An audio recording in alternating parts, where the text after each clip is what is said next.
Kung may message ka dahil syempre paborito mo naman akong anak. Ano yung daming nagalipat? Ano yung message mo sa ano ko?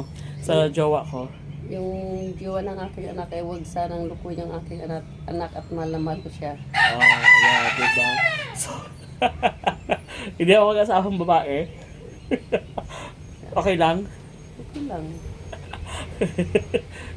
Kung yan ang napusuan eh.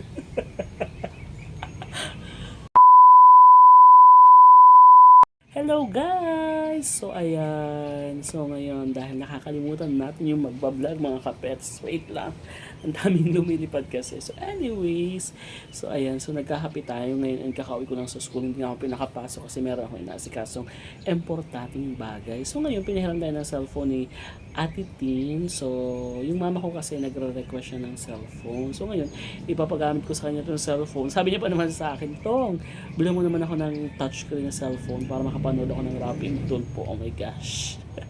So dahil medyo marami pa akong ginagastusan and hindi pa natin siya mabilan ng cellphone. So ayan, so ito muna yung ipapagamit ko sa inyo, itong decaypad na cellphone. So tuturuan ko ang aking mother earth. So may lang. Ma! Wait lang, tawagin natin siya kasi nagabihis pa siya. Guys, eto na yung aking mama. Mag-hi ka naman, ma. Ayan. So, ito na yung cellphone niya. Ayan. So, ang gusto ko touchscreen. So, wala pa siyang touchscreen cellphone. So, ito muna indicate. Marunong ka magamit na, ma.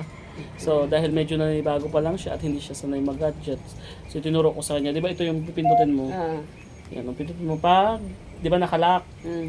So, pag may magtawag sa'yo, tung, ganyan. Pindutin mo lang to, tapos pag gusto mo yung speaker, ito. So, try mo. So, ayan, itatry niya, no? Kung paano po yan. Tapos, yan. Pag magsalamin ka para mabasa mo yun, magkatawag. So, yan, dahil siya po ay nagko-call center sa kanyang mga anak sa bahay. Kamustahin naman natin siya habang yan, nakikihigop siya ng kape. Magkwentuhan muna tayo.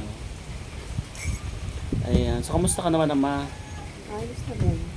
Ayos na rin. Pero, ayan, kasi yan ay gusto niya mag-rest dahil stress na sa life. So, sabi ko nga, kailangan niya maging strong na...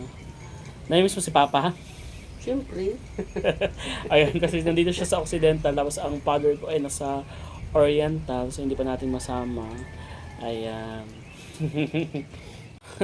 Ba, magpunta maganda yung boyfriend ko. Papuntahin ka? Okay lang. Oh, yan. So, okay lang. Ano yung message mo ba sa jowa ko? So, alam niya kasi may boyfriend ako. Ano yung message mo sa boyfriend ko nga? Wait lang, magtawa kasi. Gusto ko yung mabait. Mabait. Masipag. Tapos, Mapagmahal sa jowa. oh. Ay, yung sabihin mo sa kanya, huwag banggit ang pangalan na baka marinig nila. Yung sabihin mo sa kanya, wait lang. Ano sabihin? Kung may message ka dahil syempre paborito mo naman akong anak. Ano yung daming nagalipat? Ano yung message mo sa ano ko? Sa jowa ko?